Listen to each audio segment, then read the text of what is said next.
Hey, this is Kenny for Kenny's Audiophile Record Reviews. Thank you very much for being on my channel. As always, please like and subscribe. I really appreciate that for those of you who are new to my channel and haven't seen my videos. And I hope you enjoy this one. I'm going to, in this video, give a real quick jazz record recommendation. Another one of those, I think, underrated jazz records. And also, I'm going to show, during the second half of this video, a change or alteration I made to my Technics SP-15 turntable. I've had that turntable for at least 25 years. I love it to death. This is a tremendous direct drive turntable. It's been steady, great treatment and use out of that turntable with no issues. But in a previous video, I mentioned that and described this Doug Carn Revelation album as an underrated jazz record, and I presented it as such. And it's a fabulous jazz record by Doug Carn with his wife Jean Carn on vocals, and along with this other record by Doug Carn, Spirit of the New Land, and again this includes Jean Carn on vocals as well. Now, when I purchased those two albums, I had wanted to also buy this album called Infant Eyes by Doug Carn with Jean Carn on vocals. But I didn't see it on the website at that time. And then after these two records arrived not too long ago, I looked on the website again, and this album was available on the Acoustic Sounds website. I think those two previous albums, Revelation and Spirit of the New Land, they may have sold out on Acoustic Sounds. I don't know. You have to check if you're interested. But I listen to those albums on YouTube before you purchase them, because you got to make sure it's in your wheelhouse in terms of the music you love. Same with this album, Infant Eyes. I always recommend to my viewers, listen to the music first on YouTube and then decide if you want to buy it. But this album, this spiritual free jazz or straight ahead jazz type of album, jazz album, was issued in 1971. And it includes his wife Jean Carn on vocals. And this sounds just simply spectacular. And if you're a fan of John Coltrane, they do a version of the John Coltrane piece Aknowledgement. It's a vocal version with Jean Carn singing. And the mix of the straight ahead jazz and Jean Carn's vocals are it just sounds spectacular on my stereo system. And also when they're singing, in the back, they have background singers at 2 points in the song, and they're repeating the phrase, a love supreme, a love supreme, a love supreme. They're singing that. They do it in 2 spots in the song. And it's very dimensional, I should say, because there's some echo to it. And it sounds fabulous if you have a great stereo setup, which God has blessed me with. But the song Aknowledgement on this album, Infant Eyes, by Doug Carn featuring Jean Carn on vocals, is spectacular, especially if you're a John Coltrane fan. And they do also a great version of Little Bee's Poem. That's a fabulous song as well, Little Bee's Poem. And there's a third song I want to recommend on this record. It's called Infant Eyes, the same title as the album, Infant Eyes. And when I was listening to that song, Jean Carn's vocals integrated in with the fabulous jazz playing, I just closed my eyes. It sounded that great hearing her voice on my stereo system with my tall speakers.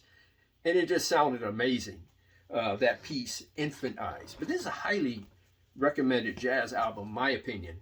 But like I said, listen to it on YouTube first. See if it's something you actually would like and enjoy.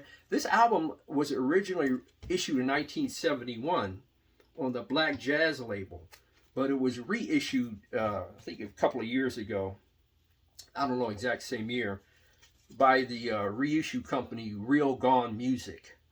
Here's the label. Hope it's coming out in the video. But it was reissued by the company Real Gone Music. It might be sold out on their website, and I don't know if it's still available on the Acoustic Sounds website. But this is highly recommended. At least you should listen to it. And again, the songs you want to concentrate on or Acknowledgement, Little Beast Poem, and Infant Eyes. But I listened to the whole album. That's one of the albums you can listen to all the way through. Beautiful jazz vibe and groove if you like that type of jazz. But like I said, the second part of this video, I'm going to show you my the change I made to my Technics SP-15 turntable, or alteration. Thank you very much for viewing, and please enjoy the second half of the video. So this is my Technics SP-15 turntable. Now the by the way, I love this turntable to death. I had it for you know, a couple of decades plus, maybe closer to 25 years. It's a fabulous direct drive turntable. But the alteration that I made to my turntable was finally adding my Hannah ML moving coil cartridge. Now this cartridge is connected to this I believe you call it pronounce it NASA tech. Please forgive me if I'm mispronouncing that name. This is somewhat of a controversial head shell, and I'm going to show you how it works. This has some give to it. See that?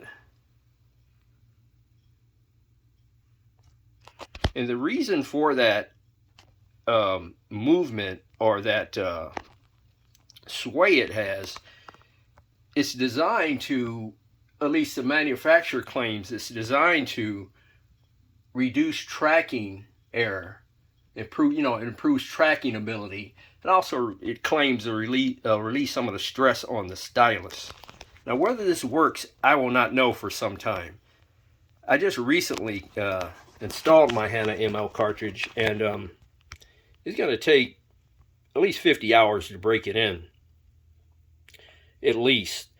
But out of the box though, it sounds outstanding. Just right out of the box, I installed it, set it up, and the first record I played was Eastern Sounds by Yusef Lateef, and the sound was amazing. I just can't wait to see what it sounds, you know, after approximately 50 hours of use, which is going to take a long time for me because I don't spend a lot of time in my music room, at least not as much as the average audiophile.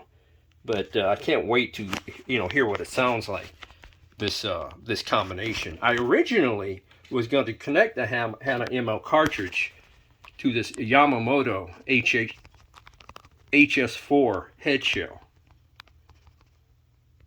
But I'm going to save this head shell, at least for now, when I purchase a new mono cartridge. I'm going to replace my, not replace, but get another mono cartridge. This is my Audio-Technica AT33 mono cartridge, and I plan to get a Hannah mono cartridge and connect it to that Yamamoto head shell that I already have.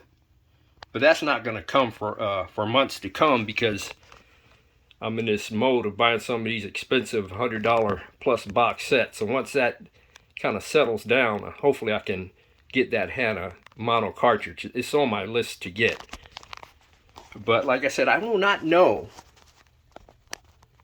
how well this combination really truly sounds until I let the cartridge settle in after 50 hours of use, and also I compare this head shell with a more, a static head shell like this Yamamoto HS4. So, but that is my Technics SP-15 turntable with a change. As y'all very well know, I have my Riga P8 turntable with a Feta 3 cartridge, and this is my phono stage. And I really like the combinations that I have and the way it works together. The Riga being my main turntable, my backup turntable, my direct drive Technics SP-15 turntable. I love this one because you can, remove the head shells and, bring cartridges in and out at your own pace. So that is the improvement I made to my Technics SP-15 turntable. Like I said, I know this is a controversial head shell, but I thought I'd try it out for myself because it's been on my mind for years. So I thought I'd, you know, go ahead and try it. It's not cheap either. It costs $300 plus, but I always was intrigued by this head shell. So we'll see how it works. So that's the improvement or the alterations or changes I made to my turntable. Thank you very much for viewing my video. God bless, strong love. Keep the peace worldwide.